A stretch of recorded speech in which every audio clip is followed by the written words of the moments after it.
Welcome to the first ever soul alignment session. Usually when a video or a podcast like this starts, you get a long list of the achievements of the guest, a list of external variables that are supposed to hook you into buying in and staying engaged and watching the whole thing. But do you really need to compare yourself to one more person on the internet? No. This series is about finding common ground, because beneath all the wins and losses that we can all see, we're all just bundles of feelings. And underneath all those feelings are experiences that we've been through. And underneath all of that is soul energy. And my work and my hope is to help people connect to that energy so that they can see themselves as loved, intelligent, and empowered, and live from there. There's a lot that I could say about Aaron King, but what I feel like is most pertinent to what we're doing here in this conversation is that this guy has a huge heart. And that's what hit me about him the first time we met. And we were introduced by friends, which I think is the best way to be introduced. And again, I could list his accomplishments, but I'm more interested in us being able to have the opportunity to connect on the things that maybe are a little bit challenging for us, and for everyone to be able to experience how those challenges are what really hold us together. Because ultimately, I think what the world really needs is like more empathy and more compassion. And it doesn't mean like we're not gonna like go hard and set boundaries and do the things we need to do, but I just want people to understand that everybody's going through something. Yeah, right? For sure, yeah. And I was thinking about you, and I was thinking about how like, in the world that you operate in this like Los Angeles world of like hair and style and like appearance, and it's so crucial to people's careers, and it's crucial to your career. And I know it's highly competitive and cutthroat, and like somehow, as I've known you, you've been able to like, you feel like the same guy. Yeah, thank you. You know what I mean? Yeah. That's what I think is really cool. Like, thanks. How do you do that? It's the same, I'm the same person because I guess my motivation has always been the same, and it's just to maintain, do well, be nice, and it's never really gotten off that track. I don't have a different motive than I ever did. It's always kind of been on that same steady line. And it's all been luck and a result of those things, not hyper marketing myself or any of that. And none of it actually. In fact, I am the worst marketer ever.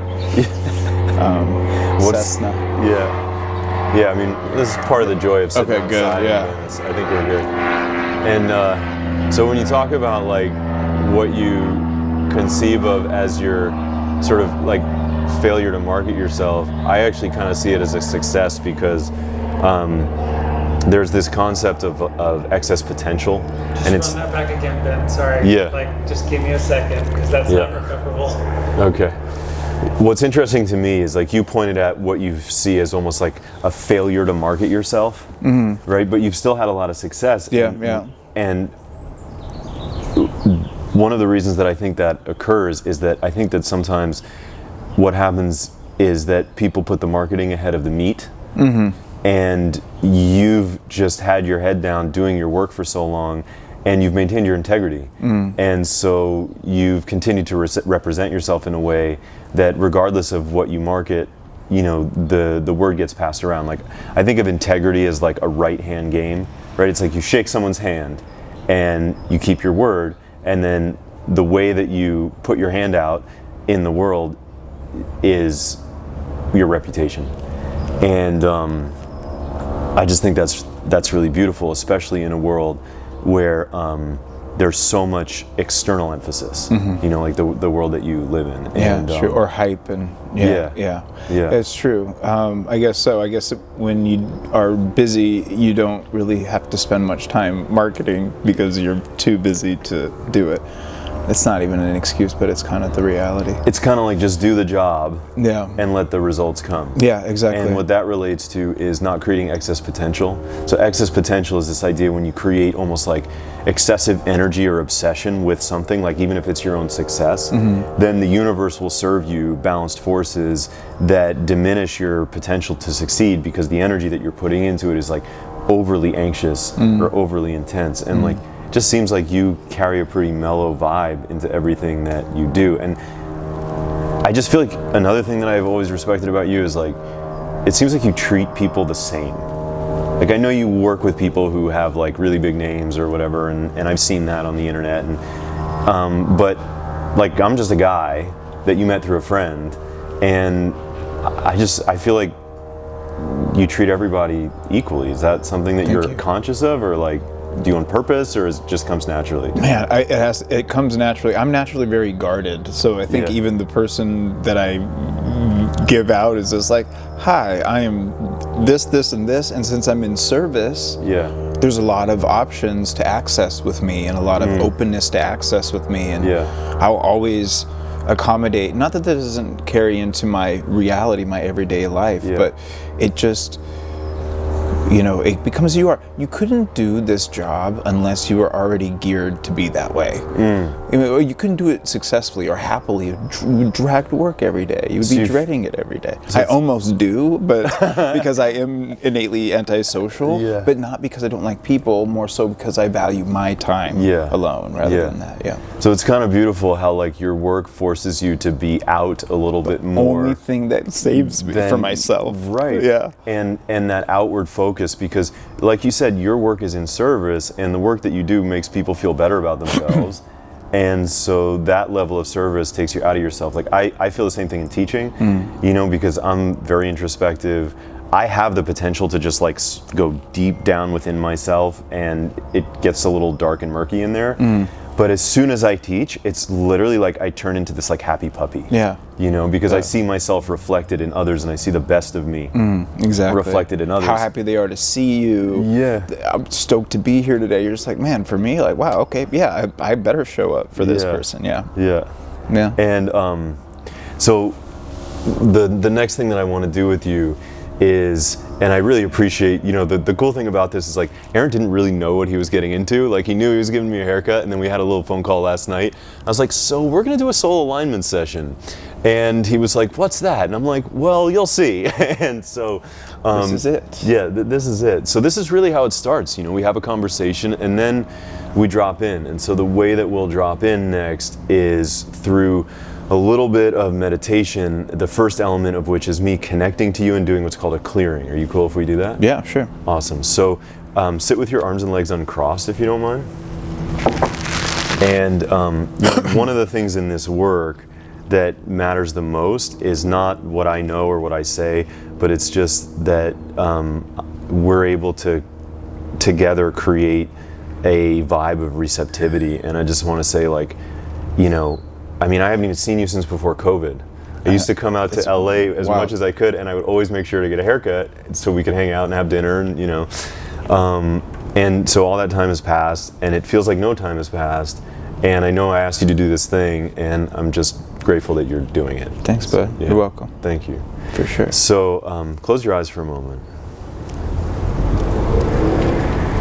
And drop into a breathing pattern of a 6-count inhale, a 3-count hold, a 6-count exhale, and a 3-count hold. And I'll talk you through the first 2 rounds, and then I'm just gonna let you roll with that for a few more rounds. Okay. So start with an exhale, put your tongue on the roof of your mouth, and then inhale for 6, hold for 3, exhale for 6, hold for 3, inhale for 6, hold for 3, exhale for 6, hold for 3, inhale for 6, hold for 3, exhale for 6, Hold for 3. And now, keeping your tongue on the roof of your mouth, allow your breath to feel natural, normal, but it will feel sort of light and at the same time expansive.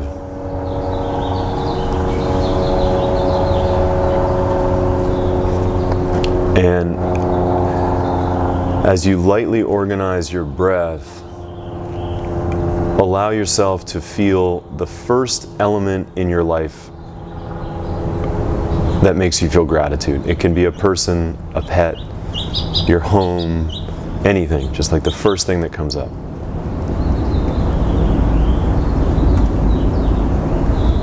Get a very clear picture of your gratitude reference.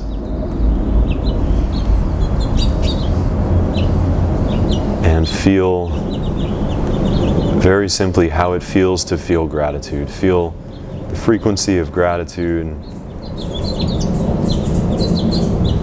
as if every tiny cell in your body is breathing gratitude. And stay tethered to that feeling. I'm going to do a little bit of energetic work here.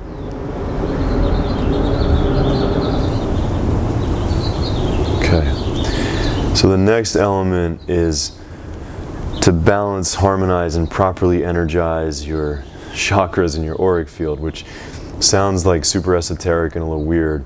But essentially it's just doing a meditation that allows you to click into a frequency where you're in your center. And so do you mind if we go ahead and do that? Let's align the shocks. Let's go, bro. So I'm going to give you an area in your body to focus on and an affirmation to say as we go through it. Okay. So bring your awareness to the crown of your head and affirm, I and my soul are one. Aloud or? Oh no, you could just Okay, do cool, it silently, yeah. Probably more comfortable to do it Indeed. silently, yeah. So at the crown of your head, I and my soul are one. And then go to your forehead and affirm, my mind is a kingdom. And bring your awareness now to your third eye and your throat. And affirm praise and gratitude to my soul. Bring your awareness right to your heart center. And just like in the Lord's Prayer, affirm, thy kingdom come, the kingdom of my heart. And bring your awareness down to your solar plexus, just below your rib cage. And affirm for yourself willpower, willfulness, perseverance, and stamina. Drop to your navel and affirm, I am one with great nature. And so what that means is that within you and without you, the same substance is the basic foundation of all life. Move to the left side of your belly, like where your spleen is, and just bring your awareness there. Stay focused at the left side of your belly. And with your awareness on the left side of your belly, affirm nourishment, the ability to turn experience into insight, today's nourishment. And then drop all the way down to the base of your pelvis. And affirm, I forgive myself as I forgive others, and I forgive others as I forgive myself. And move your awareness up the back of your body to the back of your heart and the crown of your head, and feel the lightness of forgiveness. Bring your awareness to your sex chakra at the front of your pelvis, below the navel. And affirm, I use my life force for good. Bring your awareness up to your throat. Affirm creativity. Only good will come out of me, and only good will reach me.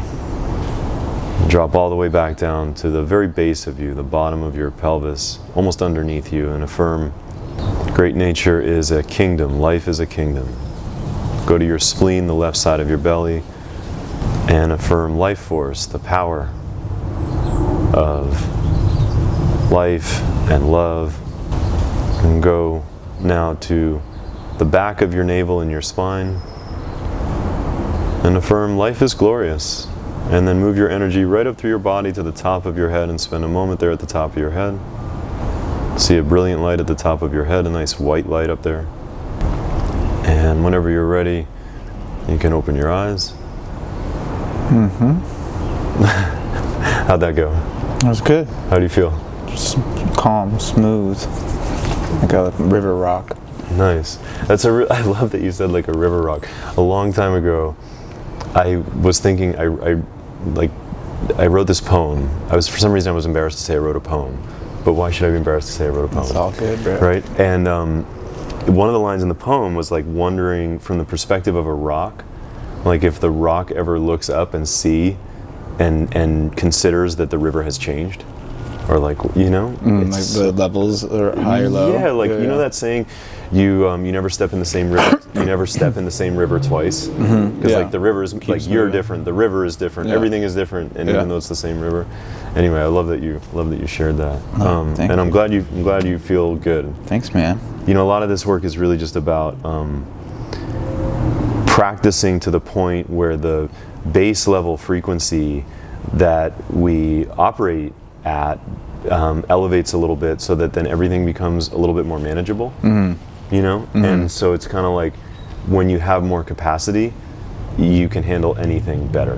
That's so true. You know what I mean? So it's like we're not trying to bypass and say like your problems aren't real or your feelings aren't real. It's actually the opposite. It's like develop more fluency to be able to communicate with yourself and and the feelings that you have. Yeah, absolutely.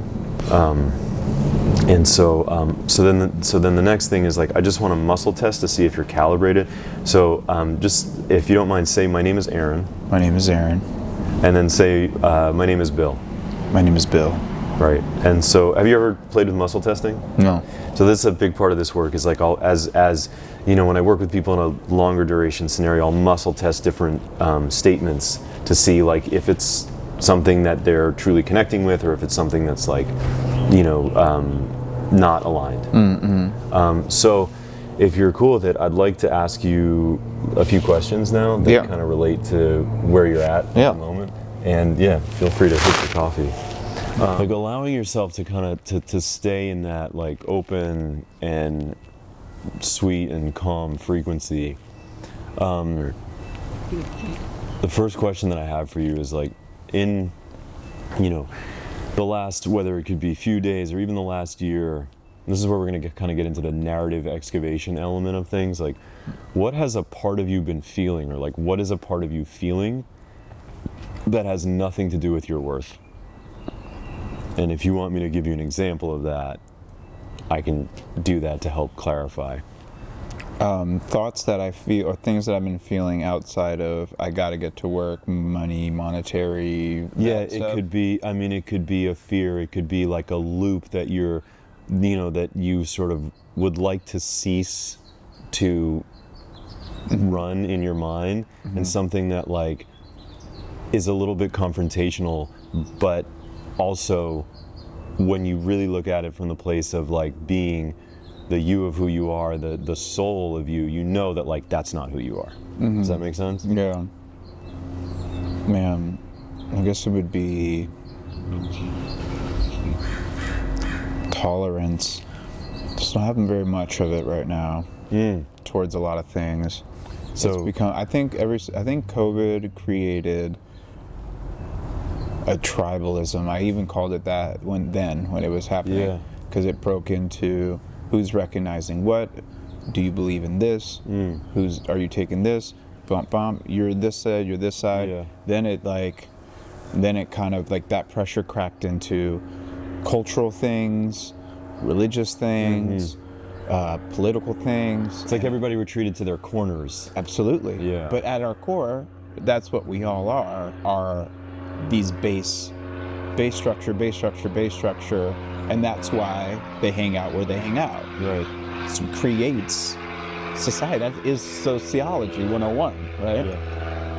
And so it's like essentially what you're pointing at is that we create walls to feel like we have a space to be that we can feel safe within. Right, and then surround ourselves with the people who also feel the same way about those things. And that's what's so ironic, because it's like, let's shut off all of these other opinions and ideas and angles so that we feel more safe. And I think what you pointed at was so profound and so insightful, because the real reaction, like what everybody's actually saying, is I'm afraid. Exactly. I don't know what's happening, so I'm gonna back into a corner where I'm not worried that anything's coming from behind me. Right. Like, I remember when I was Survival. I remember when I was a little kid, I used to do this wild thing where when I would go to sleep, I had this strategy where I would put my back to the wall and I would put the blanket over my head. So I was like, if any monsters are coming, they can't come from the wall, and I'll turn my body towards facing outwards, so that if anything's coming from that way, I'll know that it's coming. Right. Yeah. You know, instinctual. Yeah.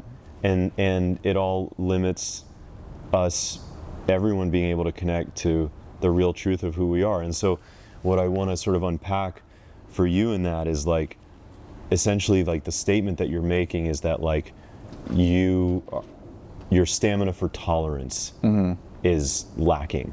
Yeah, at least I feel it has been, yeah. Or acceptance towards, it's more, I guess tolerance and acceptance, maybe they're the same thing, right? Totally. Yeah. And I guess whatever it happens to be, it has been the largest challenge. Dude, I went to hypnotherapy, I went to regular therapy, I went to breath work classes. I was doing everything but connecting with God, which is what I've been doing lately. And I'm just in Jesus Christ, and I was like, okay. And I talk about a place where I feel safe. Yeah. Like, that's where I feel safe. I don't know why I was venturing so far out. Maybe because I was traveling the world. I've seen how people live. I was seeing how cultures have existed for thousands of years without recognizing Jesus Christ, right? Yeah. And then, in what I believe, tends to kind of say, well, if you don't believe that, then I guess you're kind of screwed in eternity, right? Your day will come, whatever. So then I said, I really don't know if I buy that. Yeah. Seeing how beautiful all this other... Yeah, there are myriad ways for people to connect to what they conceive of as source. Right, and then that source, as I have mine, then I say, he's found a way for them to see him. That's the way he found for them to see him. Right. And though it says very specifically, only through Christ will you get to heaven, he found a way. That's what I feel. That's why it's not the same as all these other things. Anyway, and there's something really beautiful in that, even in that statement, only through Christ will you get to heaven, because the way that I reframe that statement as someone who, like you, kind of respects that there are many roads, right?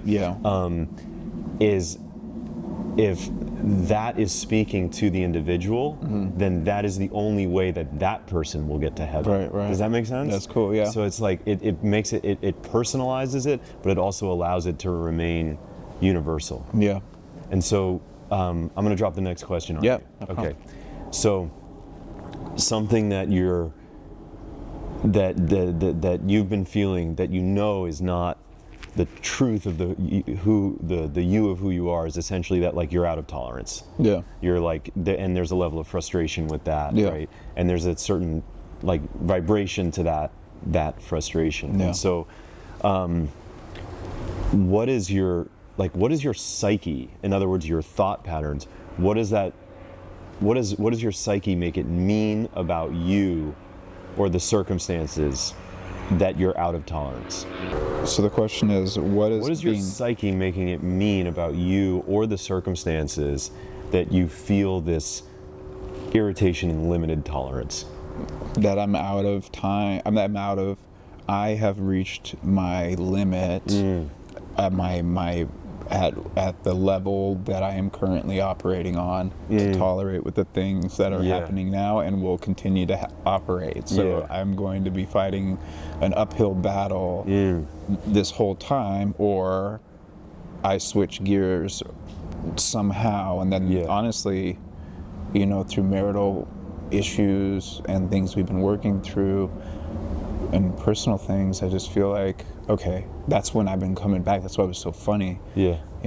So it's just been heavy on my mind. I'm like, okay, how do I operate more efficiently, because this it's just not working. Yeah, it's like so I think, and tell me if I'm wrong, but what I'm hearing you say is that the story is like you're permanently out of gas, but then the possibility is that if you restructure your machinery a little bit, that you'll be able to run more efficiently. Yeah, well, just like it's more.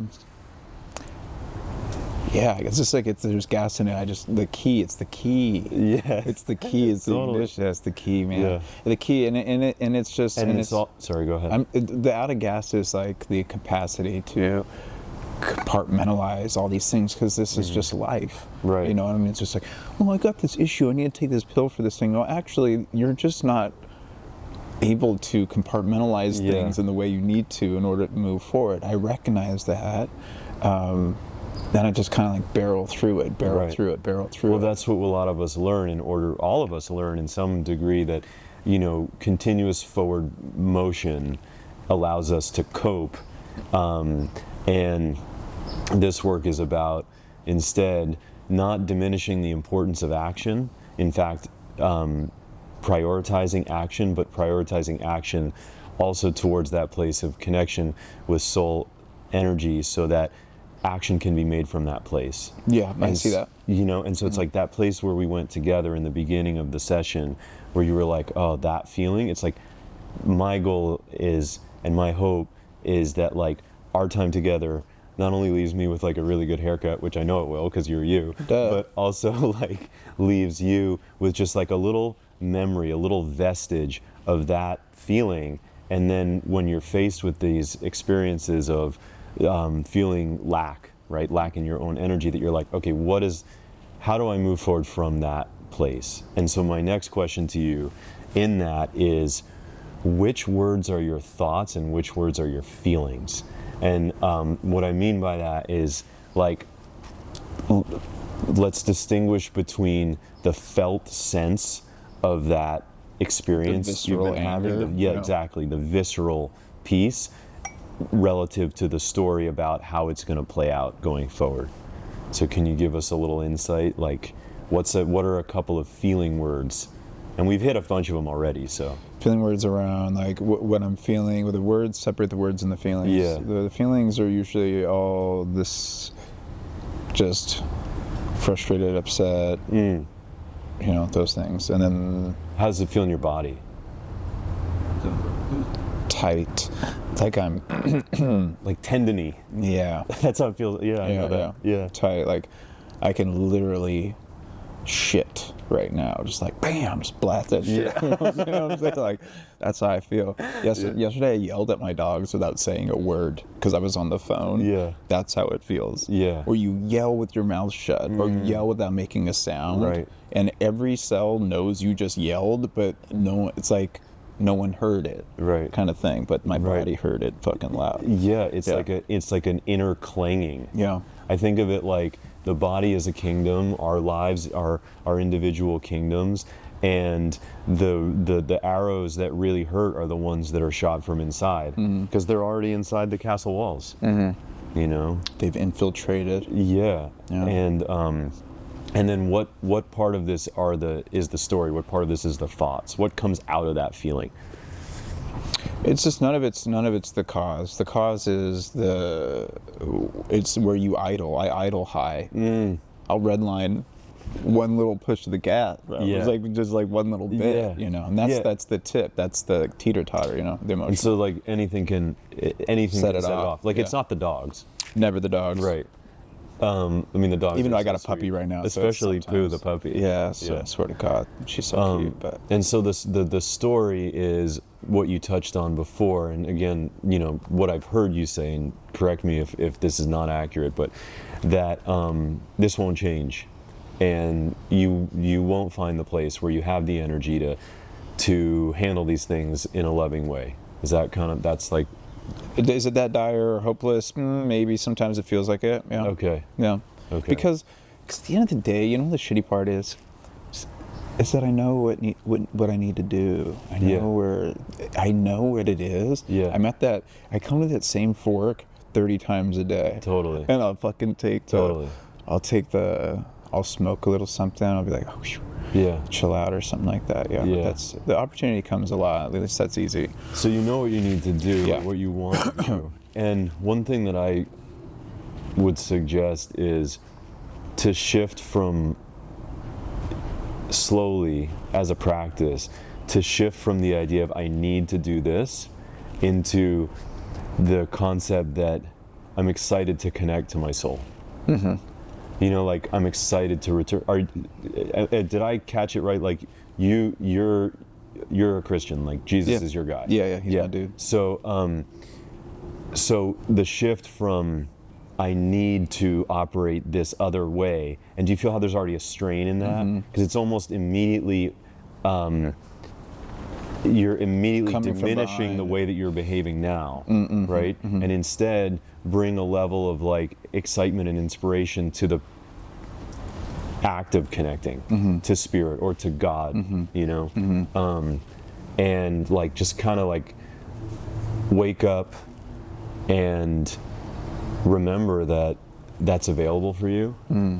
And the more that you practice in like tiny increments throughout the day, because the connection's already there. Yeah. You know, like you've made that connection. Yeah, and it's I deep. know that because, you know, whatever's going on with you externally or mentally, like when I walk in your door and like you give me a hug and you're like, what's up, bro? I'm like, I know where this guy comes from, you know? And so a big part of the work that gives us the ability and the power to stay in the frequency that we see ourselves being able to stay in is not that I need to shift, although that can be a good diagnostic. It's I'm inspired to feel and connect with that part of me that has already connected.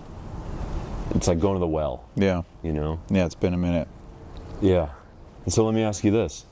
Are the feelings, this is a bit of a rhetorical question, but it's a good one. Are the feelings and thoughts that you've been having along this thread the sum total of who you are?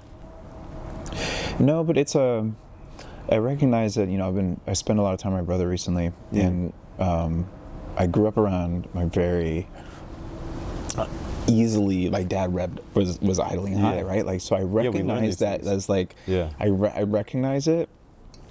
I recognize it in how I, you know, command obedience for my animals and stuff. And I'm just like, so my dad, I'm so my brother, and we are just naturally heavy. We're heavy. I think about things. I just like, I go back and just think about things that permeate, and it's like, oh, it's just ruminating. I'm just like, and then I'm just and I almost mistake it as like, this is good, like I'm getting my feelings out, I'm processing, but it's just no, it's miser like. Well, that's the magic, and you just, without maybe realizing it, you pointed at the distinction between true processing, which is opening and allowing, expanding yourself to have the feelings without going down the thought pattern. So going forward, can you practice being in the place where we went, that soft, open, calm place, and allowing yourself to have the feelings, perhaps even name those feelings, without making the story about, I have to solve this thought pattern. And that's where my rhetorical question comes in, because you're not those thoughts, right? Like, you are a person having those thoughts, you're a person having those feelings, and you see that distinction, I'm sure, right? Yeah, for sure. It feels kind of freeing, right? It does. I mean, you know, they don't define, but they do. Our thoughts are it's just code. We're just like spitting out what we are. You know what I mean? Totally. Like, it's all commentary anyway. I mean, whether it remains it's inside commentary. Or out. Yeah. Right. And so notice the distinction in the commentary, because it's like, it's commentary on your feelings and your felt experiences, but that commentary isn't you. Yeah, that commentary. Right? Yeah. And so then, if you, when you face these feelings and thoughts, if you were choosing to know yourself as loved and intelligent and empowered, how could you respond? What could you connect to? Where could you go instead of into the loop? of that loop that I'll remind you of like, this is hopeless, I'm out of time, I'm never going to have enough energy. Where else can you go? I mean, just coming out of the flu, just happy that you're healthy, I suppose. Gratitude. Yeah, gratitude. And what about the ultimate connection that we pointed at earlier, which is your connection to God? So just like, Just go there. go there. Yeah. Like almost make it, you know how we have priorities in our life, things that we need to do and take care of? Oh. Like add that to the list of priorities. Yeah. That's what my mom says. Really? Yeah, she's been love telling me lately, man. Just telling me. You know, it's funny. She wants me to do the Bible in a year with Pastor Mike. He's actually Okay. Father Mike, even though we're not Okay. Catholic. But apparently, he gives a good take on the Bible in a year. Yeah. And you start with the Old Testament, man. That is tough. Yeah, it's some heavy stuff. And yeah. so, you know, then I had this woman in my chair the other name, Verly is her name. She's sweet, first timer. And she says, "Oh man, no, you got to start with the good news. Matthew, you got to go Matthew. Start with the good news." I love that. And so I haven't jumped back into the good news yet, but that Seems would like definitely maybe lock this is a me in. moment to Yeah. jump into the good news. Yeah, jumping into the good news. I got one more question Yeah. for you. So, this loop, this pattern that plays itself, what payoff do you get from being stuck in that pattern, if there is one? Like, what does it perpetrate? What does it propagate that keeps you in the loop? It's more what it perpetuates. Exactly. Well, it's just more behavioral than it is, you know, it's not done with intent to have a, of course. yeah, but Never. so like it's, yeah, I don't know. It would be likely freeing not to feel like that. What was the question? Say it again? Yeah, so the question is, when you feel stuck and when you find yourself in that pattern, the pattern itself isn't you, but the pattern has an energy to it. It's like a pendulum, and it wants to grab onto you. And so what's the payoff that the pattern gets? Like, I'll give you an example, you know, dealing with injuries in the last year and how that relates to my career, and feeling somewhat of a victim of my own injuries, and it creates this narrative of like, I can't do anything, what am I gonna do, oh my God, and that just perpetuates more of the same, and it allows the pattern to grow by allowing me to continuously feel like I have no options, right? Yeah. And so that's kind of the payoff that the pattern gets. Yeah, I mean, that's similar to mine, I would say. Similar to yours. Yeah, for sure. Yeah. Yeah. If there was a winner, it would be that pattern. Yeah. The pattern's the winner. Yeah, in a lot of ways. In a lot of ways, yeah. Right. For sure. You have a lot of insight. Thanks, bud. Yeah. You do too. Yeah. And I think You should start I have a series. a series? Yeah. A series of whatever these are? Yeah. Where I go to Alignment. meet somebody who I love and care about, and we talk, and then they do something that they're really good at. Yeah, that would be a good idea. Maybe we should we do that? I think we could do that. Is there anything else that's on your mind before we close this section? No, man. I'm appreciate you coming by and kind of incepting these thoughts today. Yeah. You feel like you have some ideas to work with going forward? Yeah, it's all like all roads kind of lead back to like where I've been going. Even today, it's just like it's that same crossroad. Just like it just shows up. Like I said, Yeah. it's so funny how it comes. It came in form of Benjamin Sears today, That's beautiful. but it's just been coming. It's been popping up. Just just want to let you know. A little reminder. Yeah, reminder. I'm here. Like whenever you're A ready. little reminder to go into where you already know Yeah. how to live. It's already there with my blanket in the corner, looking you go. outward. Okay, so let's finish with a brief invocation here. So if you don't mind, just repeat after me. I permanently accept, receive, and retain. You can say that part out loud. Okay, sorry. Yeah, it's all good. permanently reset. I permanently accept, receive, and retain I permanently accept, receive, and retain these healings and energies. these healings and energies. I know how to move forward from here, I know how to move forward from here, and I do so safely, rapidly, and properly. and I do so safely, rapidly, and properly. And then turn your palms up. currently. Immediately. There we go. And connect to gratitude. Just give thanks to whatever, silently, to whatever you want to give thanks to. And while you do that, I give thanks to great nature, which is my God concept, and to my teachers, especially Lonnie and Naveen, and of course to all of my wonderful friends and family, and to my friend Aaron here for being open and receptive and allowing us to connect.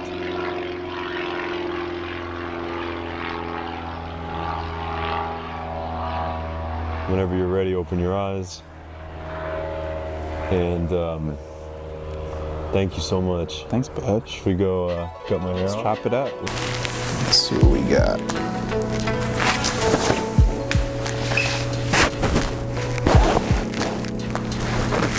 Little hair. Like a little taper or more like hair? Like this, maybe we can taper here, here, right? See that I shape? see, yeah. I like the wedge idea in the back. Yeah. It feels so vulnerable. Oh, right. We're getting length like that and it spills over. It's really handsome and undeniably good, even if it's not.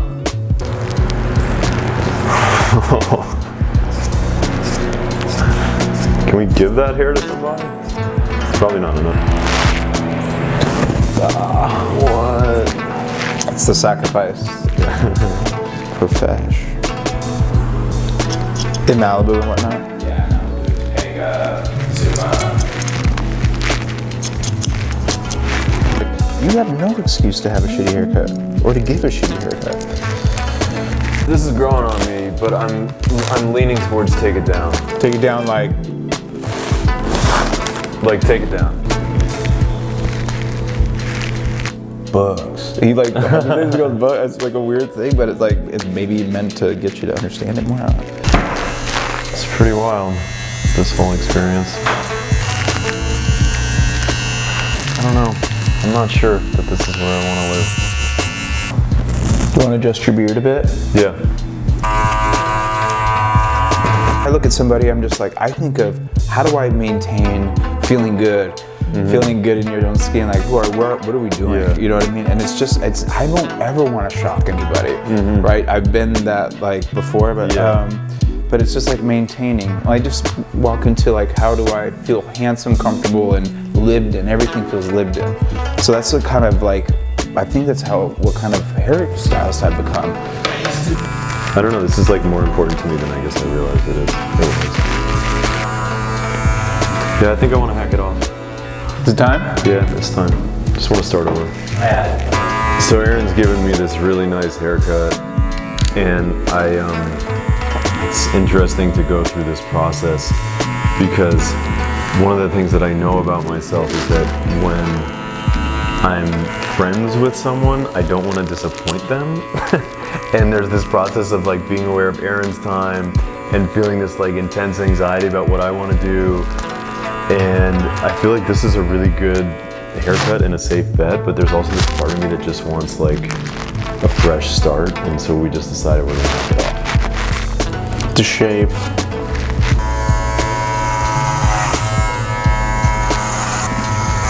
The clips. I didn't think I was gonna pull them out. I didn't think we were, I mean, I didn't really know what was. You were actually the first haircut I ever had that was that short. Yeah, that was at the salon. That was at the salon. Yeah, I remember. And I remember getting that haircut because I've had this scar on the left side of my head for so long. And I was like, I just want to not care about the scar anymore. So you gave me a very short cut. I remember that. Now I'm gonna have to remember the scar. Whoa. Holy shit. I don't feel like I just had surgery.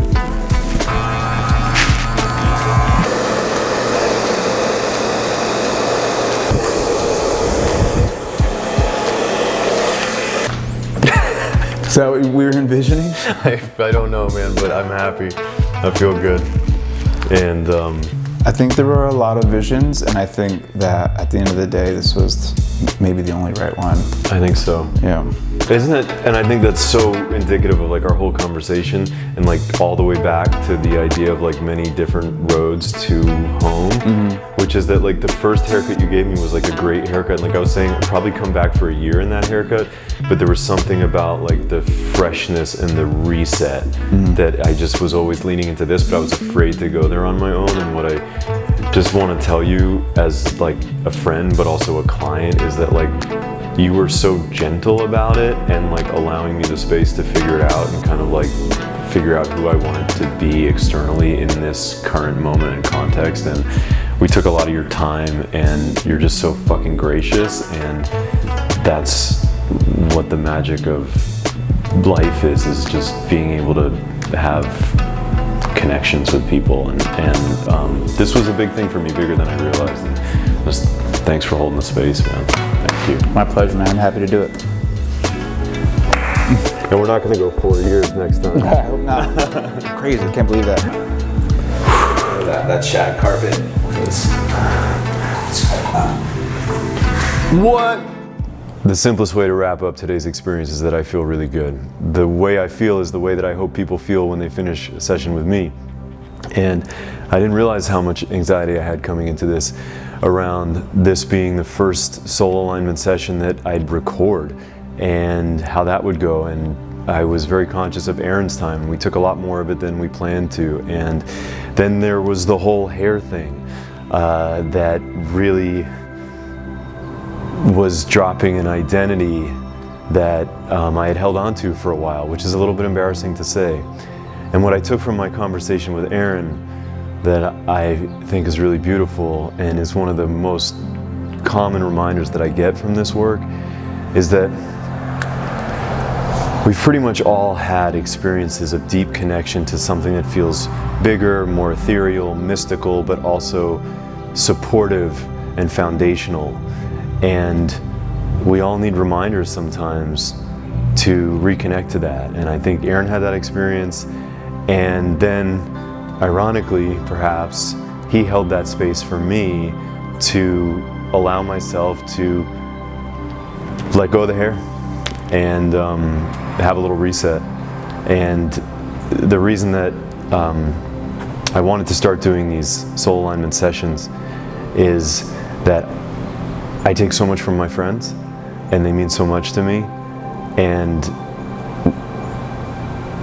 I think it's very important in life to maintain a thread of gratitude for the people who support us. I think it's very easy to focus on people who we may have felt betrayed by, or expectations that haven't been lived up to. But there's so much good and so much opportunity for connection, even in small moments like a haircut and a conversation. And when you connect to your soul energy, those moments just become more and more available. Thanks for tuning in.